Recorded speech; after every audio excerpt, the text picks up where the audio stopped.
To say I feel very tall up here. I think that could be for certain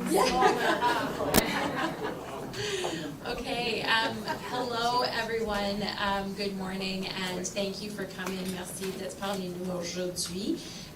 Before I begin, I want to acknowledge the tragic shooting that happened in Vaughan. On behalf of all present, I offer my condolences to the victims and their families.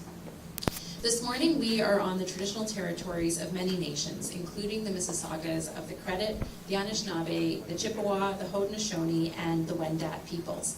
Je suis vraiment heureuse d'être parmi vous aujourd'hui. C'est un jour de célébration d'une longue année de travail dur, et je suis vraiment contente d'être ici. I'm really happy to be here. It's a day of celebration after a year of hard work, and it's a pleasure to be in Toronto and to be joined by the Deputy Prime Minister, by Ministers Lecce and Williams, and a big thank you to the Toronto Pinnacle YMCA Childcare Centre for hosting us today. In just one short year, we have signed over 13 bilateral agreements with the provinces and territories. We have made tremendous progress from coast to coast to coast in making childcare more affordable, more accessible, higher quality, and more inclusive. And with that, I would like to turn to Deputy Prime Minister and Minister of Finance, the Honourable Chrystia Freeland, to make some remarks. Over to you, Chrystia.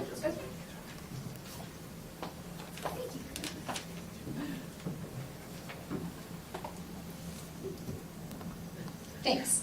Okay, well, thank you very much, Corinna. And I do also want to start by saying that, you know, I think like everyone in the GTA, everyone in Ontario, everyone in Canada, our hearts go out to the families of the victims of the horrific shooting in Vaughan, and certainly our government and Minister Lecce's government stand ready to do whatever the community, whatever the families need us to do.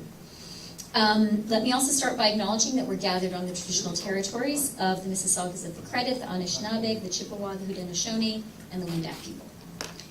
I am so glad to be here today with my friend and colleague, Minister Corinna Gould, who played such an important role in getting our national early learning and childcare program across the finish line.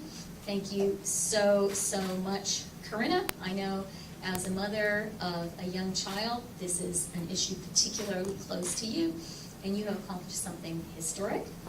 And I'm really glad to be here with Minister Lecce and Minister Williams. Our partnership with them and with the provincial government in Ontario has been central to this effort. But above all, I would like to thank the amazing educators who work here at the Toronto Pinnacle YMCA for hosting us. As mother of three, I am in awe of the work that our early childhood educators do. It makes me just tired to think about what they do every single day. And I do want to start by saying to each one of them, to the amazing people I met here today, to Melissa, who is an early childhood educator as well, thank you very, very much. The job you do is extremely important. I think it's the most important job in the world. And I want you to hear from me, from the government, that we respect your work. And I think we need to pay you a little more too. This is such an exciting day for families here in Ontario. When we first announced our plan to make high quality, affordable childcare a reality in Canada, it was welcomed by many. But there was some justifiable skepticism. After all, similar promises had been made and broken for 5 decades. Even last March, when we actually announced our agreement with Ontario, and that was a great milestone, I know that there were some people who doubted whether we would actually be able to deliver. But in close partnership with provinces and territories, in close partnership with early learning and childcare educators who actually do the work, and with parents across the country, we have done it. And so I am so happy to announce that parents in Ontario will see their childcare fees reduced by 50% on average by the end of this year.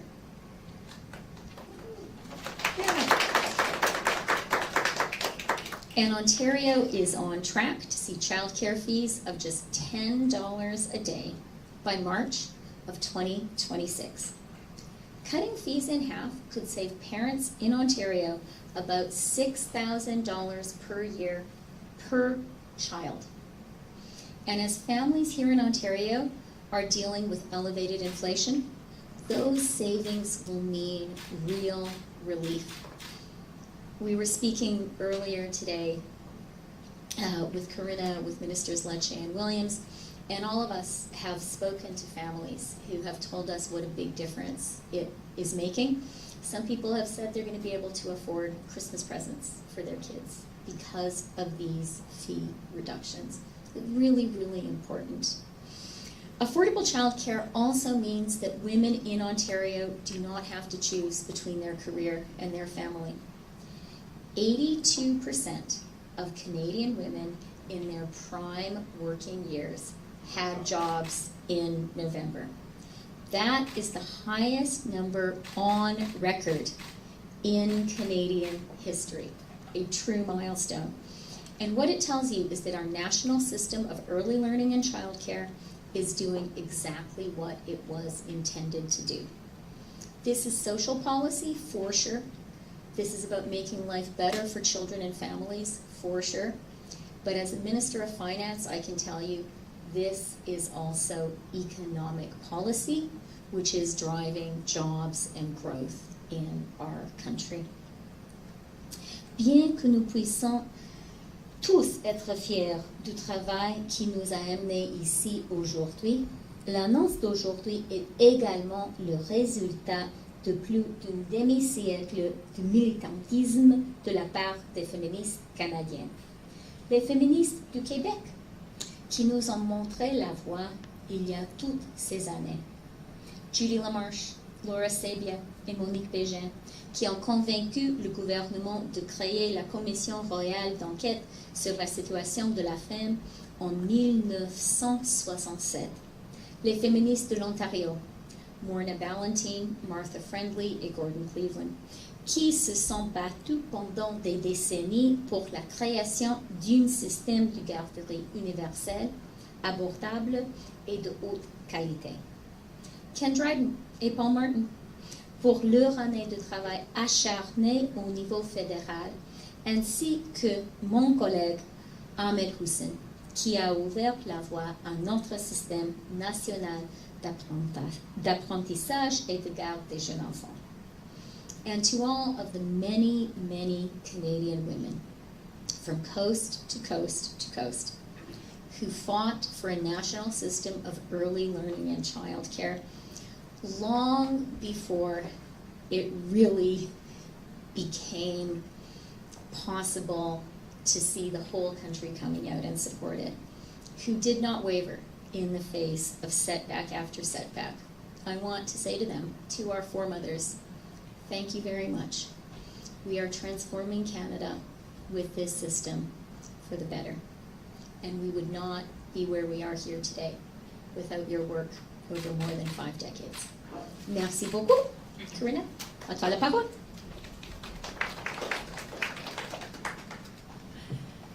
Thank you so much, Chrystia. I'll just raise this a little bit.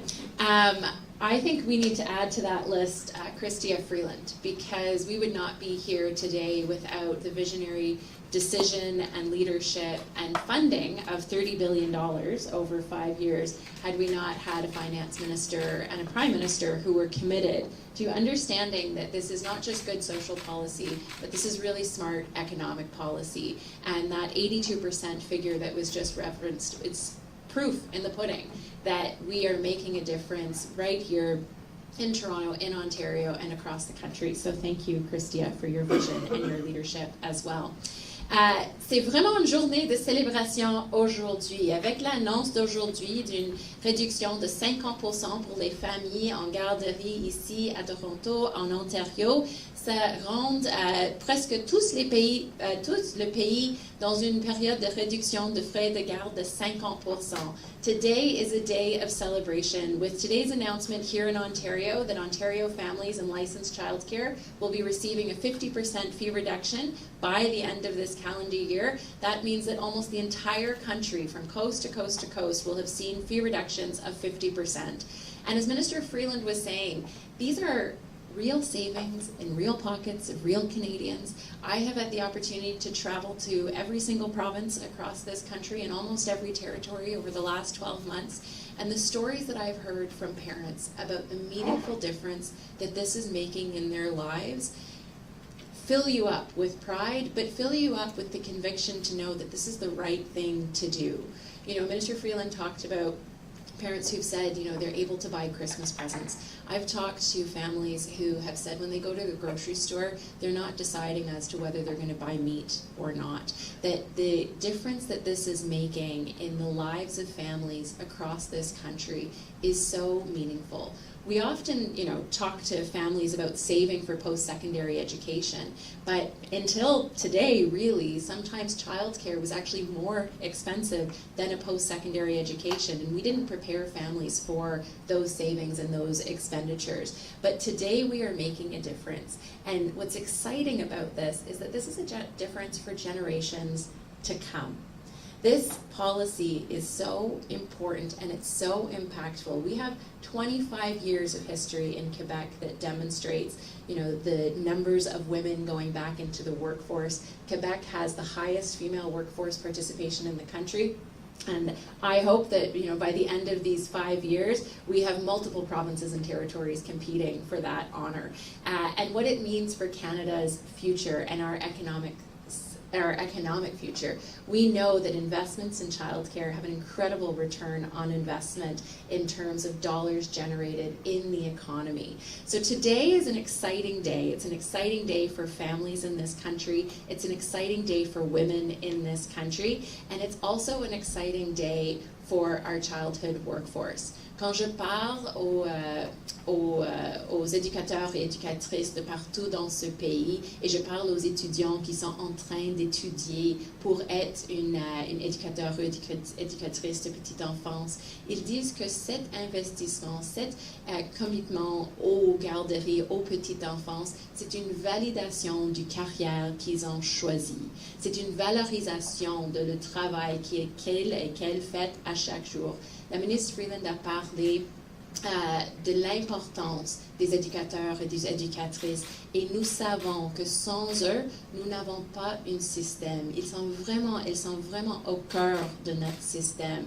And so making sure that we have a full picture. Today's announcement is about fee reductions, it's about space creation, but we know that in order to have that successful system, we must also ensure that we are having high quality, well-paid, supported early childhood workforce. So I hope that we are all in celebration. You know, one of the other things that we are celebrating is the fact that just 2 weeks ago, we introduced, or less than 2 weeks ago, we introduced federal child care legislation, which commits the federal government long-term to funding, but also to early childhood and child care within the Federation. And so we have many more milestones to achieve, but today is a very, very exciting day. We're pleased to be here with our provincial partners, and with that, I would like to turn it over to Minister Lecce and Minister Williams. Over to you.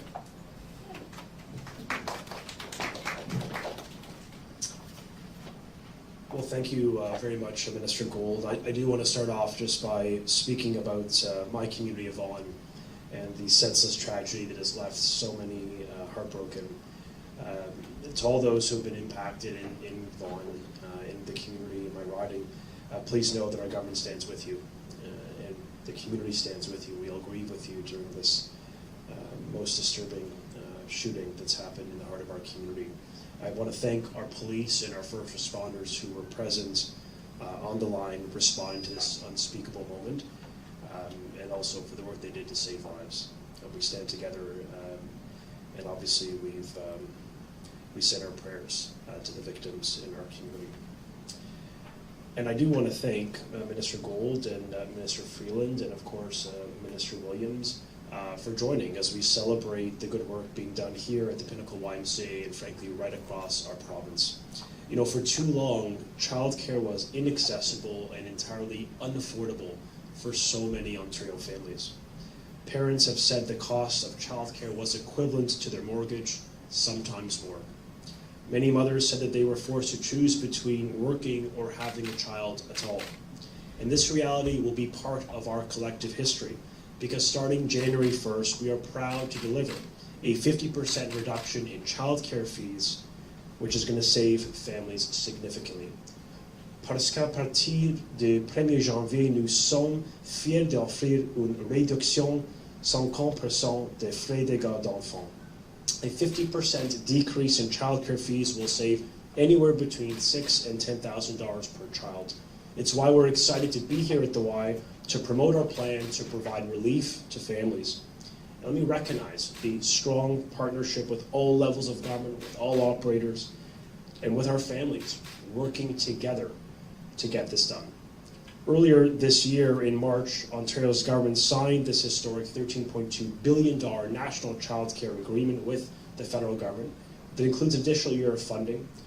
And I'm proud to say that since then, 92% of our licensed child care operators have enrolled in this program. This is significant for Ontario families and parents because it ensures that their choice is respected and as many families are supported. Because of this, parents with children under the age of 6 in these participating centers are already receiving an average of 25% in savings that were retroactive to April 1st. By the end of this month, I'm proud to announce that parents will see their child care fees further reduced by up to 50% on average, as noted, saving $6,000, but for some kids, for infants here in downtown Toronto, upwards of $10,000. And it's going to make a big difference with $1.9 billion in savings planned for year 2023 alone to help working parents. And this relief is especially important as we enter the holidays. Today, I'm also pleased to announce our plan to increase childcare spaces, in addition to saving families 50% by January 1. We're cutting down costs to 50% on average and creating and supporting the creation of 53,000 new licensed childcare spaces by the end of December 2026. We're cutting fees and announcing startup grants to ensure that spaces are created in the communities where they're needed the most. From helping single parents to children with special education needs to everyday parents living in communities where we're realizing significant growth, we are ensuring we create spaces to address the modern workplace, including to assist parents who work in shifts through the night and on weekends. Because of our partnership with the federal and local governments, we are delivering a deal that works for this province here in Ontario. And that means support for parents in both not-for-profit and for-profit centres like here at the Y. This means working with families in Ontario so that they have flexibility to choose the childcare that meets their needs. In addition to announcing that 50% reduction in childcare fees starting January 1, we're also announcing those capital startup grants, which are provided to operators to incentivize the expansion of spaces in communities small and large. And let me just close by thanking all of the partners involved here, to echo the messages of those before me. In the childcare sector, in our municipal and federal governments, First Nations, and of course the childcare workers themselves, who give so much of themselves to care for our children. We will continue to work together to ensure all families in Ontario have access to affordable childcare they deserve. And working together is very much at the core of what Ontario's Associate Minister of Women, Social and Economic Opportunity is all about. Charmaine is a strong and principled voice for women, for opportunity and affordability, And so it is my great honor to welcome my friend, the Honourable Charmaine Williams, to the podium this morning. Thank you all.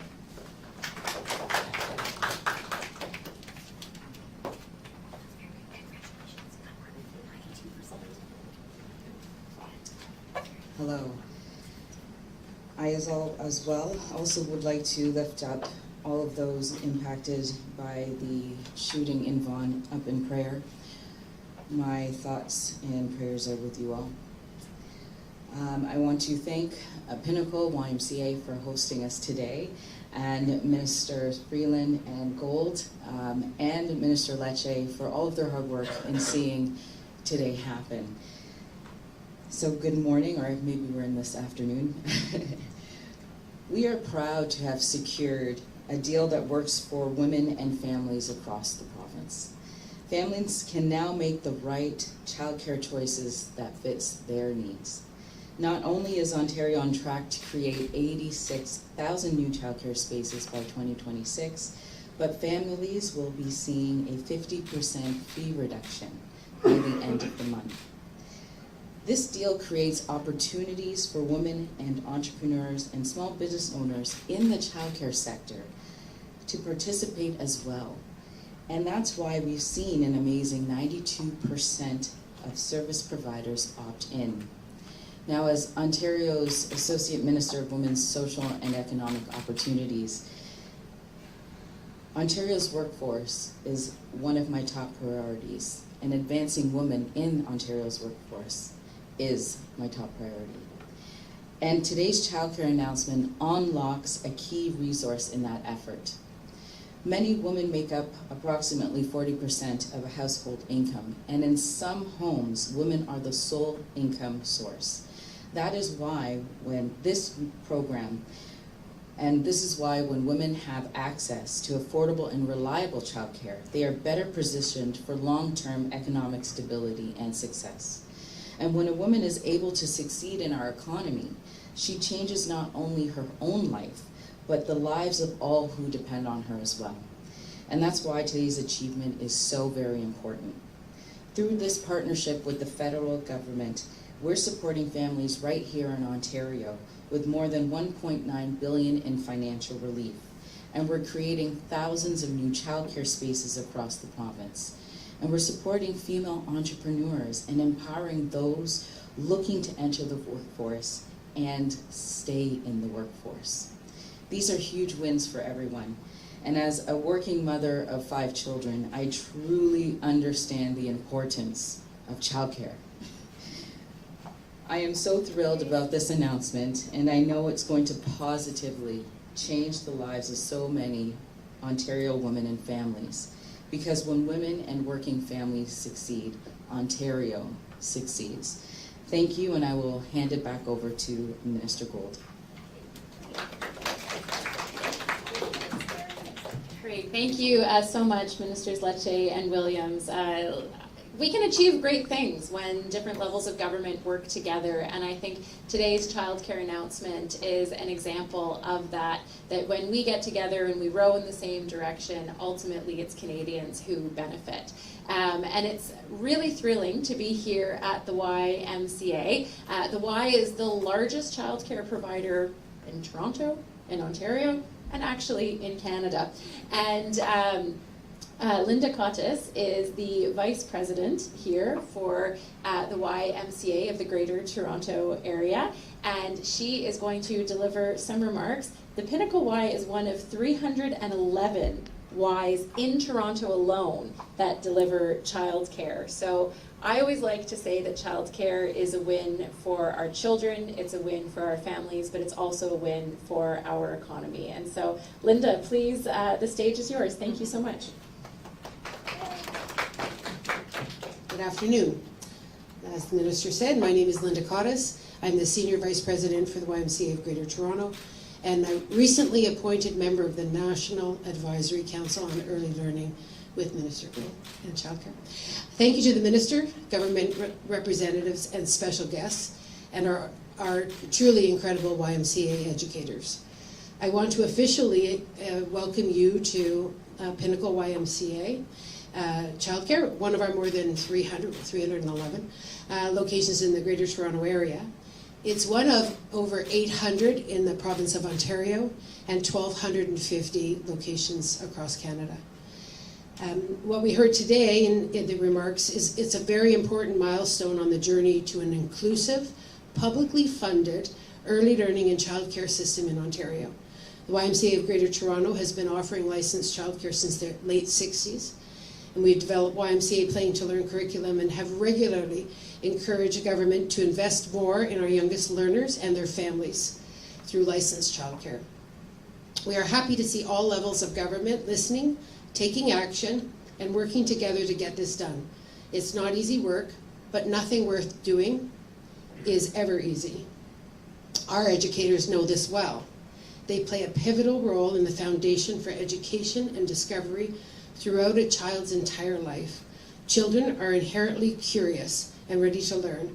Our educators tap into this enthusiasm and help children grow into creative, independent, and healthy children. Our educators are remarkable, and we need to work together to carve a path forward to recognize their true impact on children and families. We can't talk about a vision for childcare system without talking about the educators who make it happen. We need a robust, early learning, early childhood education workforce to deliver on increasing access, to support inclusion, and to enhance overall quality in the childcare sector. The 50% reduction is an incredible step forward in the journey to support children and families across Canada and here in Ontario. But affordability alone will not create a comprehensive system we need. We're ready to work with our partners in government and build on this momentum as we look forward to 2023. Thank you. Thank you so much, Linda, and thanks to the Y for your decades of work in childcare and really helping to build out those systems. I would now like to invite Melissa Kwan, who is a parent with a child at the Y here in Toronto, to say a few words. Melissa Kwan. Thank you. Good morning, everyone, and thank you for inviting me to share what this means to me and my family. It's definitely a huge relief to have our childcare fees cut in half. I have 3 children, and for many years, childcare has represented the single largest expense in our household.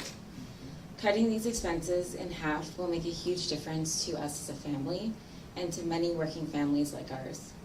Especially these days as the cost of everything continues to rise, it's good to know that there will be some relief when it comes to childcare. I think it's fantastic that governments are making the investment in children and families.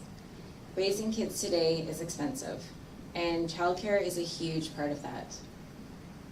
My oldest 2 started childcare years ago, and my youngest is in childcare now, so I've been feeling that weight for many years.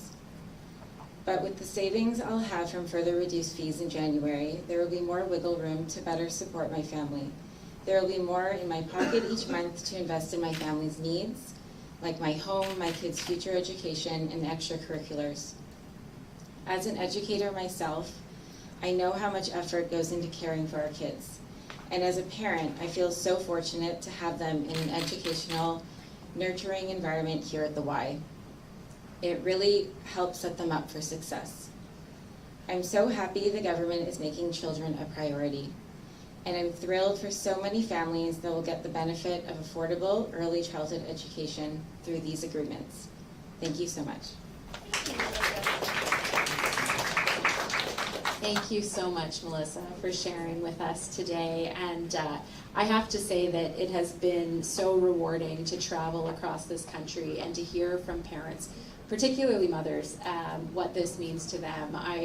Pretty much in every province or territory that I've traveled to, I've spoken to moms who have said that they're now able to go back to work, that these fee reductions mean that their family can afford this. And what that means is long-term financial stability. It has a direct impact today, but it also has a long-term impact. So thank you so much for coming. I think today is a celebration. We're thrilled you can be here. That concludes the formal part. We're now going to open it up to the media. I'm going to turn it over to Adrienne so that we can answer questions. Over to you. Thank you. Yeah, we'll take questions from the media.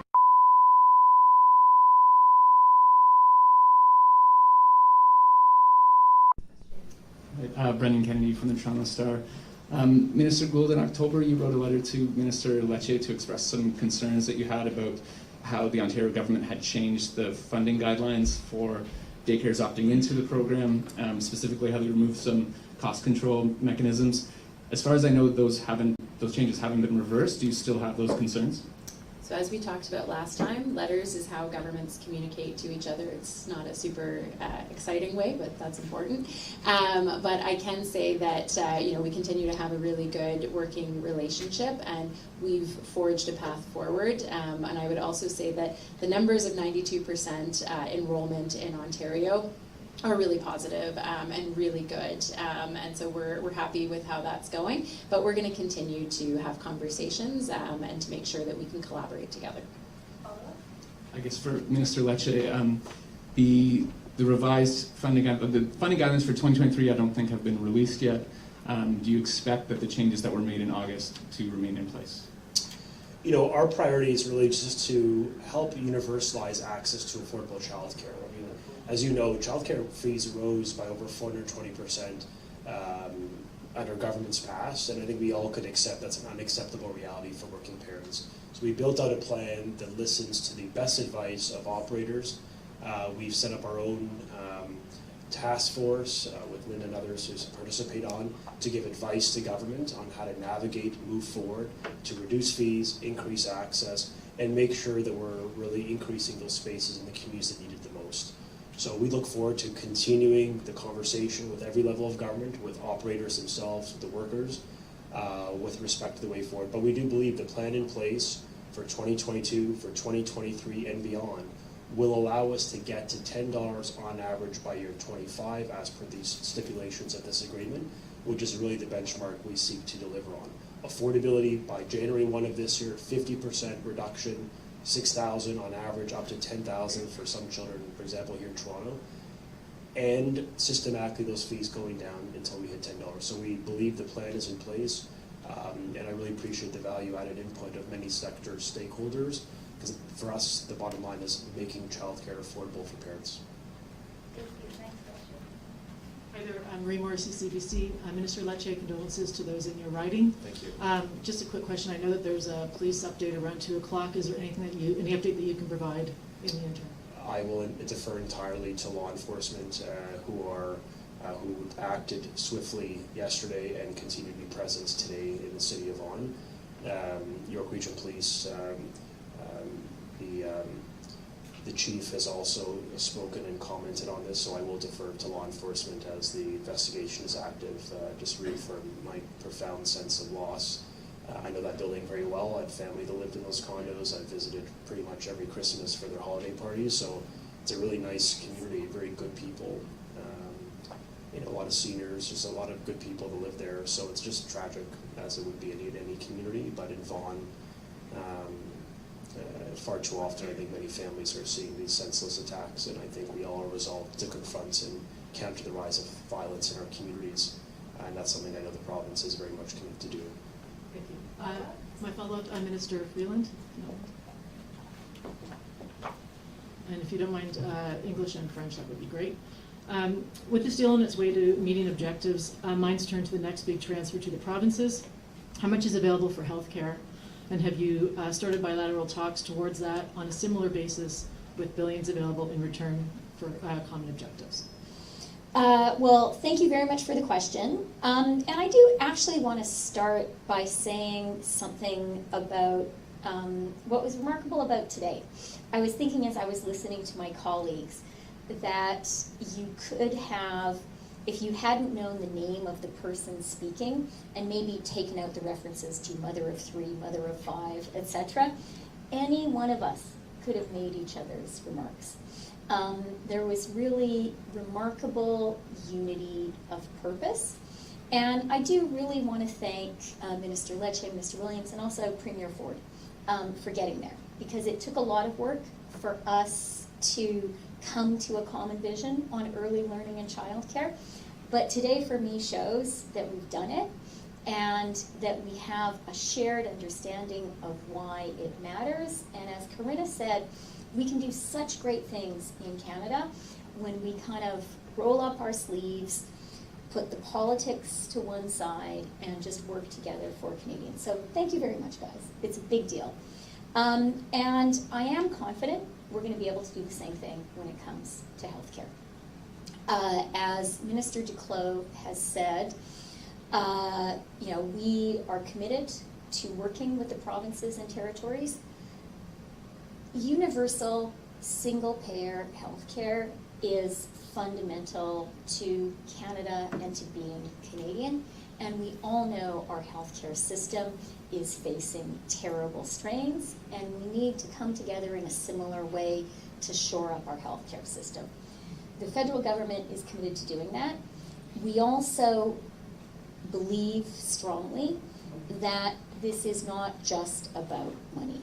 Canada spends very close to the top of the OECD when it comes to healthcare. Collectively, we spend a lot already, and the CHT transfer is going to go up by more than 9% according to the formula next year.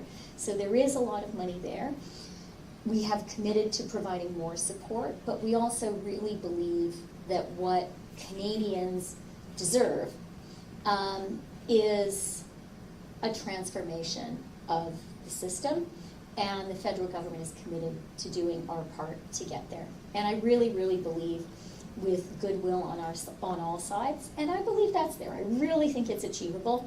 I think we're going to get there, just as we did with early learning and childcare. Alors, concernant les soins de santé, notre gouvernement comprend les inquiétudes, les frustrations des Canadiens et Canadiennes.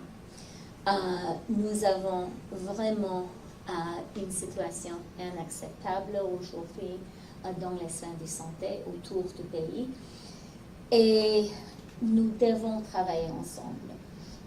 Je suis aussi convaincue que, comme on a fait en ce qui concerne les garderies, c'est très, très possible pour le fédéral, les provinces et territoires de travailler ensemble pour ensemble aider les Canadiens et Canadiennes.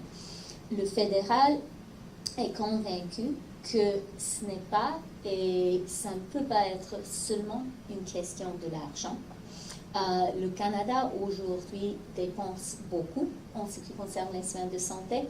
Quand on regarde les comparaisons avec les autres pays, nos voisins, alors nous devons aussi transformer ce qu'on fait. Mais je veux finir avec un mot optimiste positif. Quand on a annoncé notre programme pour un système de garderie nationale, beaucoup de gens étaient très, très sceptiques. Je me souviens des interviews que j'ai faites, plusieurs, et les journalistes, et c'était une juste question. On dit, pourquoi? Pourquoi vous pensez que ce sera possible? C'était possible parce qu'on a eu de bonne volonté du côté fédéral, du côté des provinces et territoires, et je suis convaincue que ce sera possible aussi en ce qui concerne les soins de santé. Hi there, Aidan Shamandi from Queen's Park Briefing for Minister Lecce. On the childcare workforce, you guys said in the summer that you're going to be launching consultations to discuss the early childhood workforce. Folks in the sector complain about very low wages. The experts that Minister Gould mentioned also talk about how the wages are too low, and that if they're not increased, then this whole kind of venture might fail. I'm wondering if you could give us an update on those consultations, if they happened, if they didn't happen, and if they didn't, when they're going to. Sure. It's an important question because I think we appreciate that while we increase access and create more spaces, 83,000 more spaces since when we started, 86,000 spaces from when we started, we also recognize we need qualified workers to support our kids as prices come down and demand inevitably rises over the coming years. So it's a good problem, but it is a real problem, and we have a plan. Part of this agreement is to increase wages $1 per hour every year. Minimum of $18 per hour today will rise to $19 on January 1, and of course continue to increase year over year. The consultation continues to be underway, really to help guide us on what else can Ontario and governments do together to incentivize workers to enter into this really rewarding space and to stay within that space, because we do have many that will enter, but perhaps after a few years they may leave. So we do understand the correlation of competitive wages and the maintenance of our staff. It's why we have a plan to increase their wages. It'll rise to $25 per hour by the end of this agreement. And keep in mind, this program, the federal government, is for children 0 to 6 years old. The province unilaterally extended funding using provincial resources for children in care for 6 to 12. They're not included in the agreement, but we still increase the wages of those workers as well. We thought there had to be an equitable increase, and we didn't want to see a massive shift of workers leaving one constituency of work to the more earlier years. So we're going to continue to increase wages every single year in the agreement, in addition to hire more workers. Just a few weeks ago, I announced an expansion of the dual credit program, 420 spaces specifically for our early childhood educators to really help accelerate and increase the amount of staff entering within our spaces. And of course, we've allowed private career colleges, public colleges, a variety of vehicles to make sure as many people enter this rewarding space and recognize the huge rewarding opportunities that come with working in places like here at the Y. I'd like to follow up on that, but I got another one from my colleague. A few months ago, you said, you asked the Ontario Colleges of Teachers to review its professional standards, given the controversy around how a teacher in Oakville was dressing. The teacher's dress continues to make news, and the school was even put in a lockdown last month after a bomb threat was directed at the teacher. Is your government still working on any ways to resolve this situation for the students at the school? Yeah, I do continue to believe that the Halton School Board, which is the employer, has an obligation to ensure that these classrooms are safe and respectful places to learn. Teachers need to uphold, as I've noted, the highest standards of professional standards when they're in front of children. And so I do not believe the board administration has done so to date. And I do believe the Ontario College of Teachers corroborated this principle. They said that the board has the necessary authorities to enforce those standards. So I expect them to do so. Obviously, we continue to believe that kids should be in school to learn, to be supported, to feel safe, and I want that to be the reality for every child in Ontario, including those in the GTHA, in Halton, and beyond. Hi, Alison Jones with Canadian Press. I wanted to follow up on the recruitment and retention subject, and you mentioned how you're going to hold consultations to hear what more can be done, and we know one of the main things advocates have been calling for is a wage grid, and from what I can tell, Ontario is, I think, one of the only provinces that doesn't include a commitment to one in its agreement. So I'm going to sneak in a two-parter here.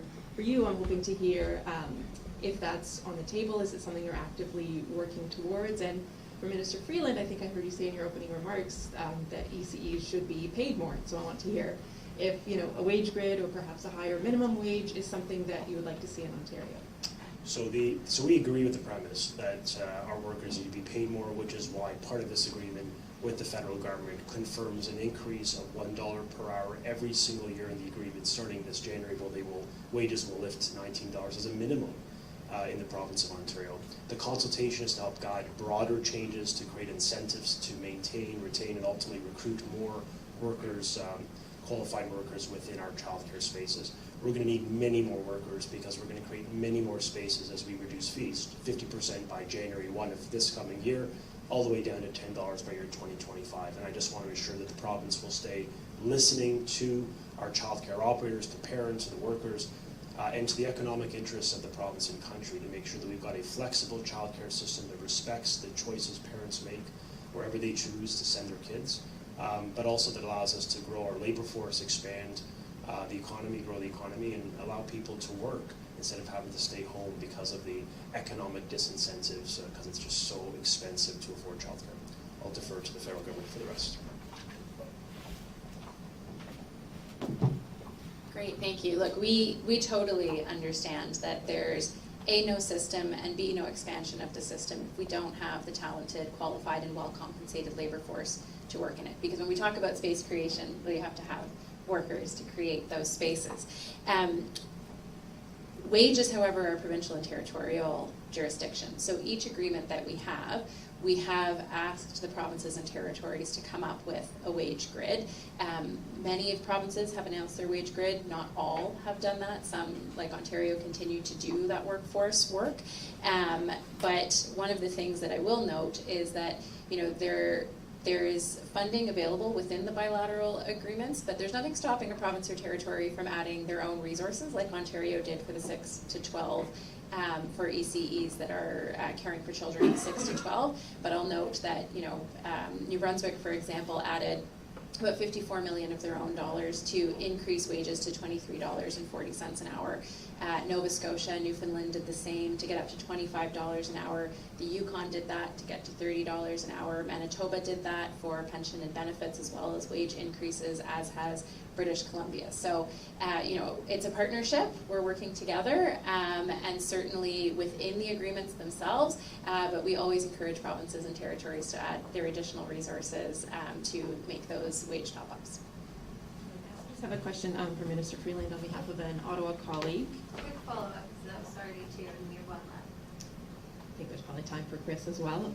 So the question is that the Auditor General's report on COVID benefits highlighted that the benefits helped the economy rebound from the pandemic, but at the same time raised concerns about ineligible payments and the lack of data to track the effectiveness of the wage subsidy program.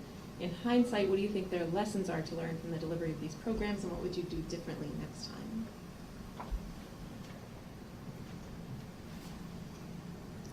Yeah, thanks for the question. And first of all, I hope there isn't a next time. Seriously. And I think it's important for us to remember that when COVID hit, it was a once-in-a-generation, once-in-a-century shock to Canada. It was an economic blow, the deepest recession since the Great Depression.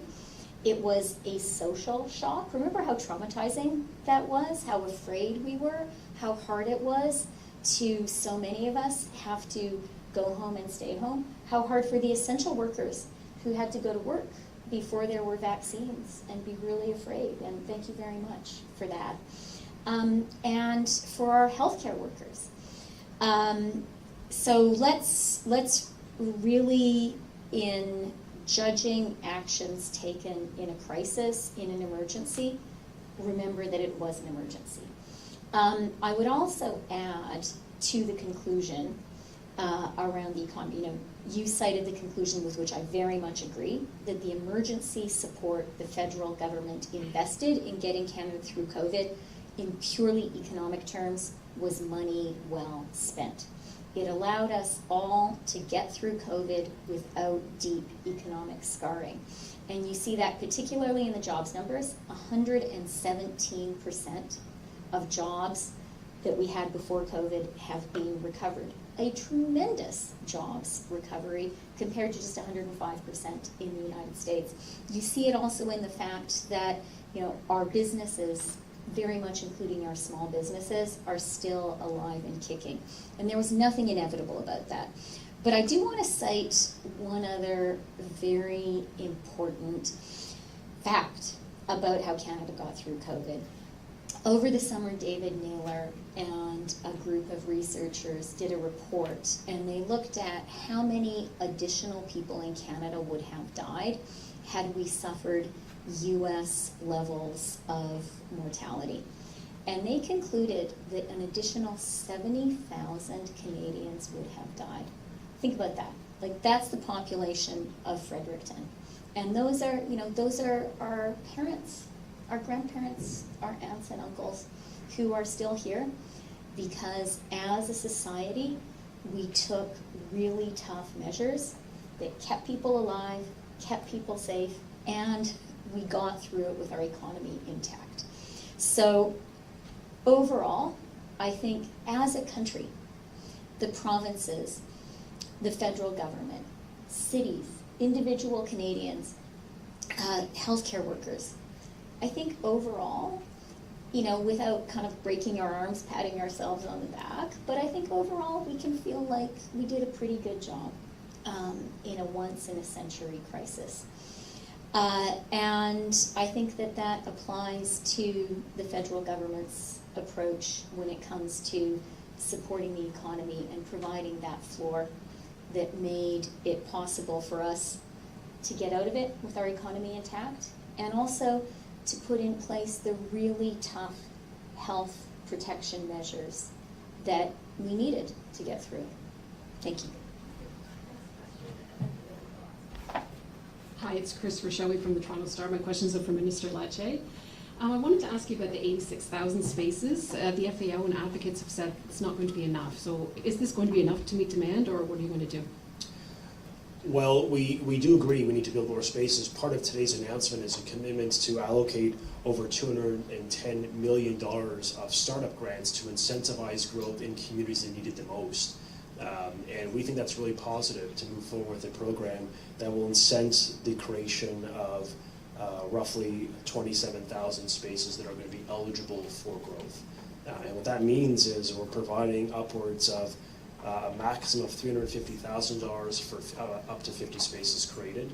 That is going to provide a massive financial incentive to operators to build spaces and to build them according to the growth where we need it most in Ontario, be it in some of our rural communities that are underrepresented, for children with special education needs, and just for other communities across Ontario where we're seeing explosive population growth. Keep in mind, we have hundreds of thousands of people moving to the country, part of our national immigration targets, and so we're going to need to continue to build spaces. And so the province of Ontario has a plan to expand childcare spaces within our publicly funded school system. We have a plan to build in for-profit and non-profit through the announcement of today's startup grant, providing literally over $200 million directly into our operators' pockets, which we believe will incentivize growth in the places and in the communities who need it the most. So this is definitely a positive starting point with the recognition. We're going to continue to work with all levels of government to keep building capacity, building spaces, and reducing fees for the families of this province. And just circling back to the issue of the Halton board and the dress code issue and how the board has handled it, what more would you like the board to be doing? Look, I think the bottom line in our position is that when kids are in front of staff, we expect them to uphold the highest standards of professionalism. Many families in the community have expressed profound concern with the management of this issue, and so we reaffirm our expectation with the school boards as employers that they act in the interest of children, and they listen to the voices of families, of the kids themselves in various schools, and parents who want their kids to go to work, go to school, focus on learning, and not have to deal with threats of violence or lockdowns or incidents that are very distracting and frankly unacceptable in any school environment in the province. Last question. Hi, Dave McGinn. My question is for you as well, Mr. Lecce. I was just wondering, of the 86,000 spaces that is the goal, what sort of factors will go into determining where those spaces are created? Yeah, it's an important question. So we have a growth plan that is being unveiled today where we're really targeting growth in areas that have been historically underrepresented. We're going to see growth happen organically. Thousands of spaces open up every year in this province, the province of Ontario, since we came to power in 2018. But we recognize we really have to focus in and lean into space growth in the areas needed. So rural communities have disproportionately underrepresented numbers of spaces for their populations. Children from racialized communities, likewise Indigenous, we've seen a great underrepresentation for the lowest income. And of course, in high growth communities, both small towns are experiencing and big cities. So we have a plan that really focuses in on those constituencies and communities and families that need it the most. We're incentivizing growth, part of a $200 million startup grant we're announcing today, in addition to the fee reduction of 50% for January 1. Together, these two announcements, I think, will reduce costs for families, increase access, and build the capacity for decades to come. Thank you, Pete. That brings the meeting to an end. There'll be a really quick photo right here. And that's it. Thanks for coming, folks.